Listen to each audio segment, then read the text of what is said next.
Bonjour tout le monde, loi des logarithmes, c'est la suite de l'autre vidéo où on définissait les logarithmes. Donc, il y a certaines lois qui s'appliquent sur les logarithmes, comme il y avait des lois qui s'appliquaient sur les exposants, puis c'est sensiblement les mêmes lois, en fait, ou un pendant des mêmes lois, vous allez voir. Là, je suis à la page 222 dans votre cahier si vous voulez voir la liste des lois. Mais, on va commencer tout de suite avec la première loi qui est la loi du log d'un produit. Donc, si je multiplie, si j'ai l'expression suivante, log en base C de un produit de deux valeurs, mais c'est la même chose que la somme de ces deux logs-là. OK? Donc, c'est un peu l'inverse de la loi des exposants. Donc, la loi des exposants disait que si je multiplie deux exposants qui ont la même base, pardon, deux expressions exponentielles qui ont la même base, j'additionne les exposants. Ben là, on vous dit que si je multiplie deux arguments, deux puissances dans l'intérieur d'un même log, c'est la même chose que faire une somme de logs. Donc, je peux le séparer en deux logs. Il y a la même chose pour un quotient. Donc, ça, c'était le log d'un produit, mais il y a aussi le log d'un quotient. C'est exactement le même concept. Log d'un quotient, c'est que si j'ai le log en base C, mettons, de une division, m sur n, ben c'est la même chose qu'une soustraction de log. Donc, c'est le log en base C de m moins le log en base C de n.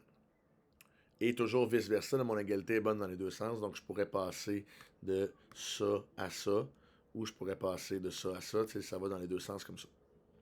Et dépendant de ce que j'ai besoin de faire avec mon expression, je peux transformer dans les deux sens. Logarithme d'une puissance maintenant, celui-là est vraiment intéressant. Le log en base C de m exposant t, mettons, c'est la même chose que t fois le log en base C de m. Donc là, on aura l'occasion de s'en reparler, mais vous devinez que si, mettons, j'ai une expression logarithmique dans laquelle le t, c'est mon inconnu, bien, qu'il soit en exposant, ça devient compliqué à isoler.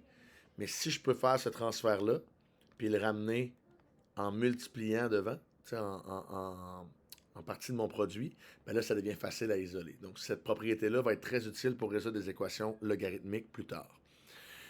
Ensuite, il y a la loi fondamentale des logs qui dit que, ben ça c'est juste une application de la définition, dans le fond, la loi fondamentale des logs dit que si je prends une base C, puis que je lui applique, mettons, le log en base C de quelque chose, mettons M, ben ça c'est égal à M, nécessairement, parce que c'est la définition, dans le fond, du log en base C de M, c'est l'exposant qu'il faut mettre à C pour obtenir M.